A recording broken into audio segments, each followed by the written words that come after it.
It has been a quiet week in Lake Wobegon, warm and foggy on Tuesday and late in the day as the temperature fell. Fog froze on the trees and made white, bare trees in which the fog appeared ghostly beautiful, as if you could walk into these trees and receive immortal powers of a sort we all want at Christmas, the power to gather our friends and loved ones close around us and prevent suffering and evil and death from touching them. When I was little, I worried about a group of men I called the murderers, who had killed before and would kill again because killing meant nothing to them. They had nothing to lose. It was the electric chair for them either way.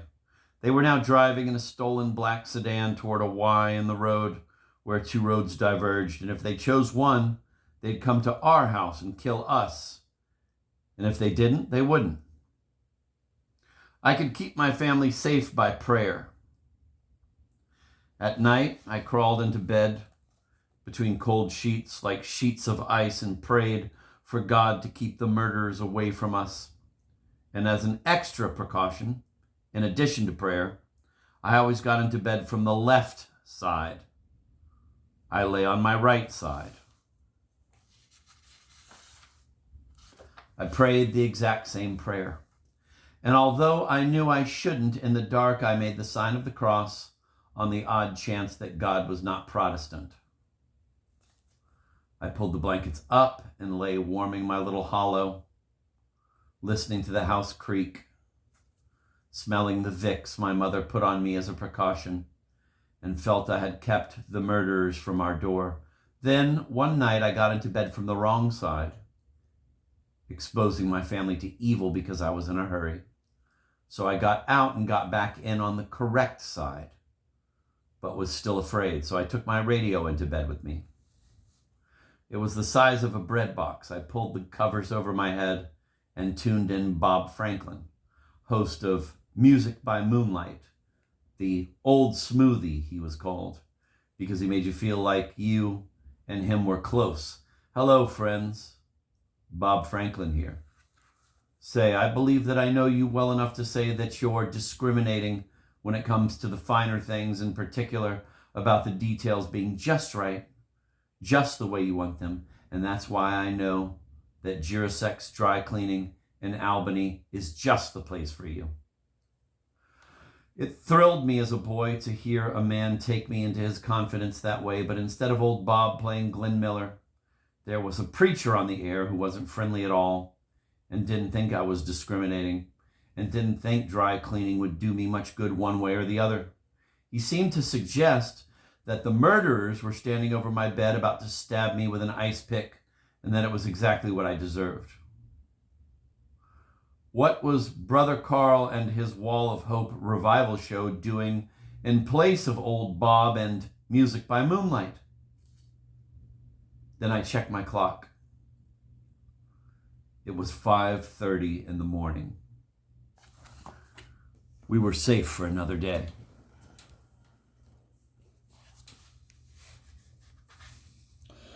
Corinne Inkfist came home for Christmas on Sunday. She came barreling north in her red VW from Minneapolis, arguing with a preacher on the radio, telling him his theology was repressive when she noticed she was going 75 miles per hour.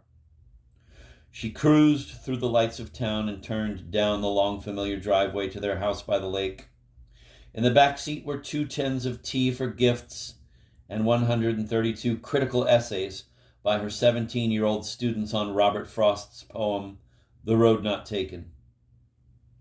2 roads diverged in a yellow wood, and I took the one less traveled by, and that has made all the difference. That she was planning to grade on Monday. Her parents' house seemed like a quiet retreat with only her and Hjalmar in Virginia for Christmas.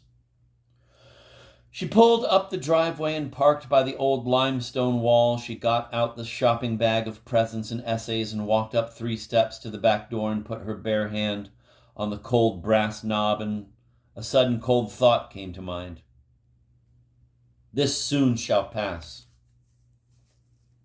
and it won't be long. She swayed slightly and then went in. Hello, said Hjalmar, and kissed her. "Hello, dear, you look so wonderful," said Virginia. The tree in the same place beside the old piano, in front of the bright fish tank. Orange and silver guppies seemed to swim among the ornaments, drifting to and fro like orange and silver snowflakes that never reach the ground, fish in the branches among the lights.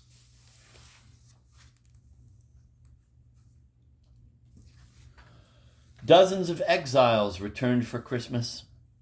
At Our Lady of Perpetual Responsibility, Father Emil roused himself from bed, where he's been down with cancer since Columbus Day, and said Christmas Eve Mass.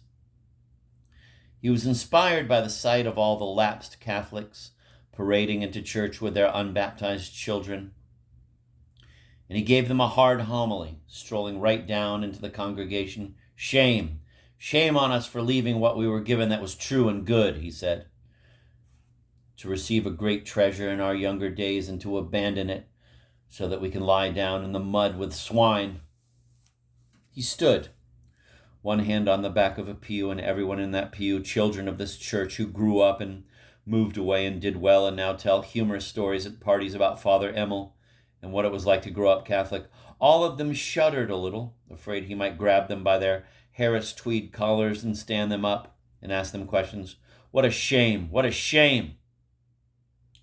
They came for Christmas, to hear music and see the candles and smell incense and feel hopeful. And here was their old priest with hair in his ears, whacking them around. Was it a brain cancer he had? Shame, shame on us. He looked around at all the little children he'd given First Communion to, now grown heavy and prosperous and sad and indolent. But clever enough to explain their indolence and sadness as a rebellion against orthodoxy, a protest, adventurous, intellectual, which really was only dullness of spirit. He stopped. It was so quiet you could hear them not breathing. Then he said that this was why our Lord had come, to rescue us from dullness of spirit. And so the shepherds had found, and so shall we. And then it was Christmas again. Dozens of exiles were back, including some whom their families weren't expecting because they'd said they weren't coming, couldn't come. We're sorry, but it was just out of the question. But Christmas exerts powerful forces. We turn a corner in a wretched shopping mall and some few bars of a tune, turn a switch in our heads, and gates open, and tons of water thunder through Hoover Dam. The big turbines spin, electricity flows, and we get in our car and go back like salmon.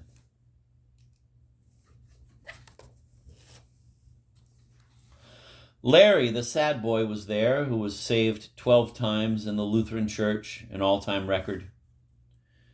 Between 1953 and 1961, he threw himself weeping and contrite on God's throne of grace on 12 separate occasions. And this in a Lutheran church that wasn't evangelical, had no altar call, no organist playing Just As I Am without one plea, while a choir hummed and a guy with shiny hair took hold of your heartstrings and played you like a cheap guitar. This is the Lutheran church, not a bunch of hillbillies. These are Scandinavians, and they repent in the same way that they sin, discreetly, tastefully, at the proper time, and bring a Jell-O salad for afterward. Larry Sorensen came forward, weeping buckets and crumpled up at the communion rail, to the amazement of the minister, who had delivered a dry sermon about stewardship, and who now had to put his arm around this limp, soggy individual and pray with him and see if he had a ride home. 12 times. Even we fundamentalists got tired of him. Granted, we're born in original sin and are worthless and vile, but 12 conversions is too many. God didn't mean us to feel guilt all our lives. There comes a point when you should dry your tears and join the building committee and start grappling with the problems of the church furnace and the church roof and make church coffee and be of use. But Larry kept on repenting and repenting. He came up for Christmas and got drunk and knocked over the Christmas tree. That was before 2 p.m. He spent the next 8 hours apologizing for it, and the penance was worse than the crime. Eddie, the jealous boy, came home. He told his parents that he wasn't going to come, but they didn't protest enough, and he felt unwanted, and so he came up with his lovely wife, Eunice. She is the most beautiful woman ever to leave Lake Wobegon, having been elected Tri-County Queen in 1960, Miss 6th Congressional District the same year, first runner-up in the 1962 Miss Midwest contest, and then Miss Upper Mississippi Basin by the U.S. Corps of Engineers. And having won them all, she retired from royalty because it made Eddie crazy to see other men look at her and like her. If she so much as touched a man on the arm in a friendly way, it meant she'd later spend hours listening to Eddie's hot, dry, angry voice and endure days of his silence. And so this funny and lovely woman has tried to please him and make herself quiet and dull and unattractive. But he's more jealous than ever. On Christmas afternoon, when he looked up from a robot he was assembling and noticed that Eunice and her brother-in-law Fred were nowhere to be seen, he tore around in a frenzy, ran outdoors, got in the car, there was no motel in town, and headed for the skating rink. The warming house was open. Maybe they were kissing in there. Maybe they were skating together. Maybe they were off in the woods, naked in the snow. He saw her alone, walking. He jumped out, ran up, and said, "Where is he? Where's Fred?" She stared back at him with a dull look in her eyes. "Fred didn't come for Christmas this year," she said. "Don't you remember? He and Marcy went to Des Moines." Corinne put off grading those papers until Monday and got busy baking cookies and some little currant buns from an old Norwegian recipe. She hadn't had them since she was little, and now she was baking them herself. Amazing, a delicious smell from childhood that brings back every sweet old aunt and grandma as if they're there beside you. And you do it with just a little saffron. Monday night, she made herself start those papers, and then carolers came. And it wasn't until Tuesday afternoon that she really faced up to it. 132 essays of 500 words each, about 70,000 words about the poem. 2 roads diverged in a yellow wood, and I took the one less traveled by, and that has made all the difference. And of those words, at least 10,000 were I, me, or mine. This poem makes me think of what happened to me when I was 10, and my parents said to me, for them, all roads converged into the first person singular. It was hard reading, very hard, and their teacher finally chose the road that led away from the stack of essays toward the Christmas tree and the fish tank. A lovely thing about Christmas is that it's compulsory, like a thunderstorm, and we all go through it together. It's not individual, it's sociable. Foxy, the proud boy, came home, but now he is Richard to everyone, except among his close pals in the grain futures business in Minneapolis, where he is Pinky. He drove up in a pink 1987 Ferlinghetti, a car so fabulous that when he sits in it, even en route to his origins in a little house painted lavatory green, he feels attractive and special. He forgets his dull, seedy relatives who come out and look at his fantastic car, its red leather seats, the incredible instrument panel that shows you the tides, the movements of planets and galaxies. They peer in the tinted windows and say, "Jeez, there's no room in there, Richard. 2 seats. What are you thinking of? What do you do when you got things to haul?" They don't see that Richard is traveling light. He's secure in himself. And with Vanessa sitting next to him, that's a total reality and his life is complete. And yet, why does he turn pale when he leads this fabulous woman in a silver lame shirt into the dim little house? Why does he tremble? Is it the pictures on the walls, the praying hands, the Threshers by Millet, a Winslow Homer ship, needlepoint, "We get too soon old and too late smart"? Is it his family, who never learned the art of making conversation because they only talk to people they know? A slow and terrible death, asphyxiation in your own past. All afternoon he's dying to get back in the Furling-Getting and go home. At the first decent opportunity, he begins the long ritual goodbye. Well, I guess it's time we... No, really. Ma, Vanessa has to... Lie. Well, okay, just one, but then we got to... Lie. No, I'd like to, but we promised these friends we'd... Lie.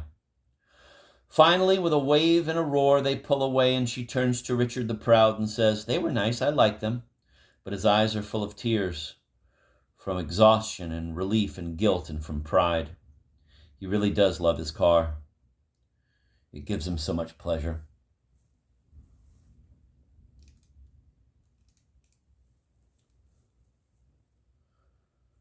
Corinne didn't see Richard, Larry, or Eddie. She stayed home. On Christmas Eve, she and Hjalmar and Virginia sat and talked and listened to the Mormon Tabernacle Choir, both sides, A and B, and their old scratchy record of Lionel Barrymore in A Christmas Carol.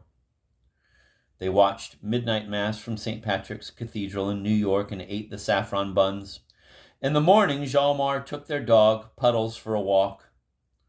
A mile away, the old dog was exhausted. Hjalmar had to pick him up and carry him home. Hjalmar was too tired to drive into St. Cloud to the Powers Hotel for the elegant Christmas buffet, and so, because there were only 3 of them, Corinne said, let's not fuss. Let's make a little turkey dinner with the microwave Daddy got you for Christmas last year. Fine, Virginia said. It's under the bed in the guest room, in the box. They both studied the operating manual. In its attempt to describe the incredible flexibility of the microwave, its various functions and options and alternatives, the infinite variety and joy of the thing, it bewildered them.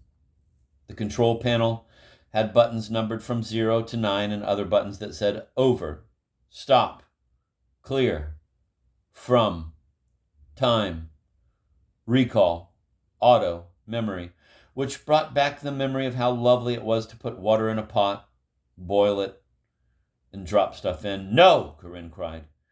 We can't let electronics defeat us.